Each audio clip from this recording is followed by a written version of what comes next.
I couldn't wait to interview our next expert. He is a professional fishing guide that fishes Rosalie, Tiger, and Walking Water lakes. I gotta warn you though, he's not happy about what happened to these three lakes. My parents live on Walking Water Lake, and I saw firsthand how that lake was destroyed by the spraying, and I can vouch for what he's about to tell you is the absolute truth. Well, my name's Dave Ochs. I ran the Water's Edge bait shop for 14 years.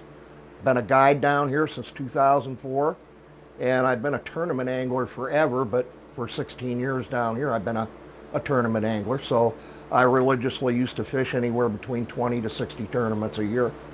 So I've got a little bit of fishing under my belt here. You have a little experience. And I've been yes, I've been an outdoor writer for Coastal Angler for 4 years now. Awesome. And you live here on Lake Rosalie, is that correct? Which Yes, is sir. part of the lower Kissimmee chain of lakes. That's correct. Okay. And speak a little bit and tell me what you can tell me about Lake Rosalie and Lake Tiger.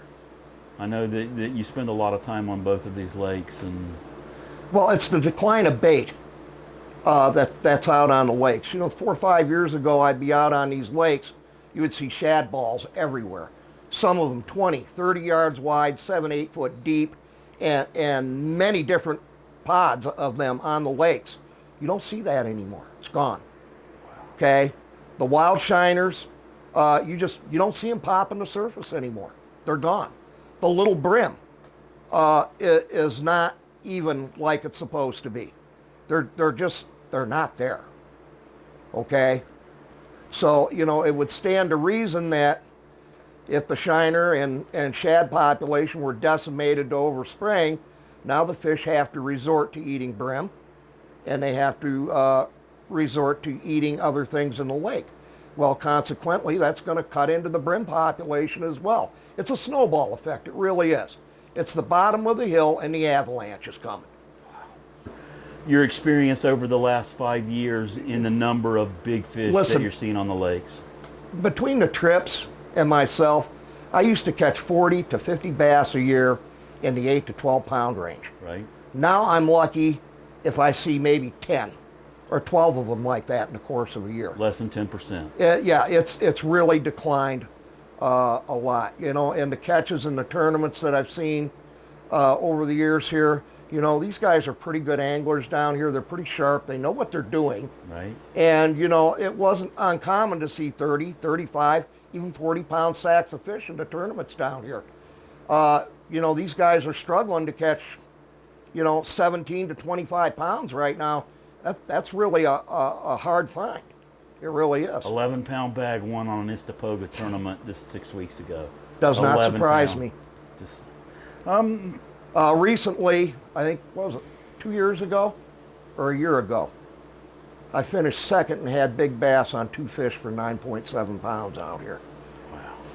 Tough conditions, Right. but I just see it on the decline everywhere here in Central Florida. It's not just the Kissimmee chain.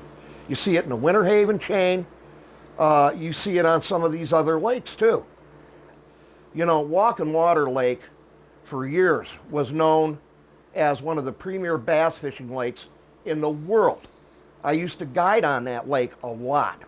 It was nothing to catch 100, 150 bass a day on this lake. Back when it was Back when it was covered with hydrilla. Yes, sir. But due to spraying and catastrophic hurricanes, there is no more hydrilla in this lake.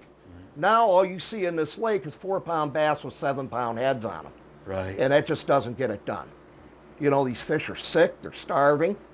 Okay, some of them are developing tumors on them. Have you seen tumored fish, sir? Oh yeah, absolutely. Okay. I want to talk a little bit about FWC uses one of their biggest promotions for this aquatic plant management is opening up habitat for the endangered snail kite so that they can feed. Tell me a little about what you've seen in the snail kite populations over the last few years. I used to, in the wintertime, it was not uncommon to see 10, 15 snail kites every day. Right. Last year, I think I saw 2. This year, I've seen 1. Okay, and that's over all the lakes.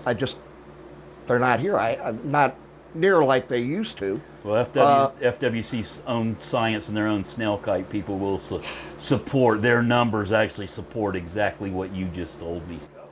Well, Dave, I want to ask you, Mike Nepper was here and filmed both Lake Rosalie and Lake Tiger that were sprayed. I believe it was the early part of last May, and then less than 10 days after they were sprayed, he came back and re-videoed both lakes, and both lakes were covered in a gorilla green slime. Yeah, it's like a turquoise green slime. Can you tell me a little bit about that? Well, I can tell you when I'm in those areas, I start snotting, sneezing, my eyes start running, my throat hurts. Well, what it typically does is, especially when a wind picks up, it'll blow across the lake. It'll concentrate itself on one end of it. And when it does that, I mean, it just kills everything that's there. I mean, there's nothing for them to do out here on Lake Rosalie anyway, or Lake Walking Water, or Tiger Lake. There's nothing there for them to do. There's some Kissimmee grass out here, maybe a tad bit of water hyacinth and pencil reeds. And that's all there is for these people to do. There's no hydrilla, no eelgrass, no pepper grass. They've killed it all. Okay, so there's nothing more for these people to do out here. So why are these people out here spraying? I just don't understand the necessity for this, you know, unless it's money. Because it's just, there's no other reason for these people to be. Listen, I have personally experienced this, and I'd like to get your ideas on this of when they spray Lake Tiger or Lake Rosalie, what it does to the fish as far as pushing them out of those areas. They vacate the areas, and they don't come back for a long time. You know, I had an experience out on Lake Kissimmee a couple years ago where they were spraying lily pads out on Grassy Island. Incidentally, there is no more Grassy Island.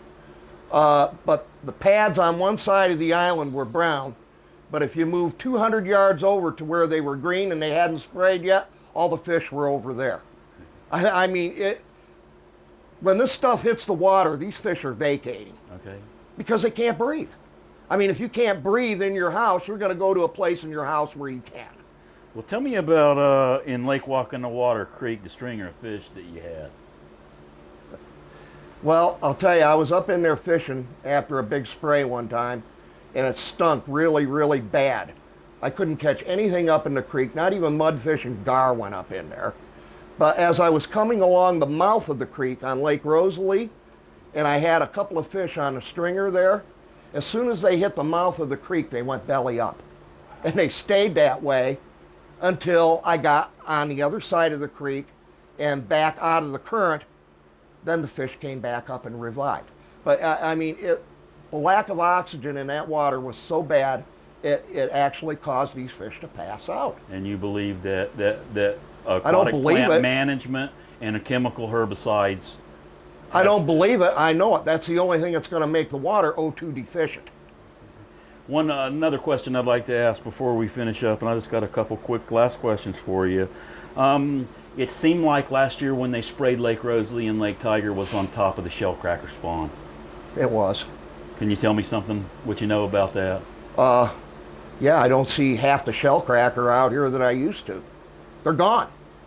You don't see any little shellcrackers. They're gone. Most of the shellcrackers went out to the deeper water here. And we had a crappie tournament here this last year here in Lake Rosalie. After they sprayed, there were some people that came in with 2.5 pound shellcrackers that they caught in 14 foot of water. That is just not supposed to happen. No, sir. That is not where these fish are supposed to be. You know, they're supposed to be in the shallow water, generally as a rule of thumb in less than 6 foot of water. Right. So to see these fish out there in 15, 16 foot of water eating minnows doesn't send a real good message to me. These fish are just not where they're supposed to be. One last question for you, sir. We know that now that the majority of FWC, as well as many higher ups in the government, get to watch and do religiously watch all these videos. If you had something to say to the FWC, what would that be, sir? Why don't you spray that stuff in your own backyard if you think it's so healthy? or take a glass of it, boil it, and then have a drink. I mean, this is really bad stuff.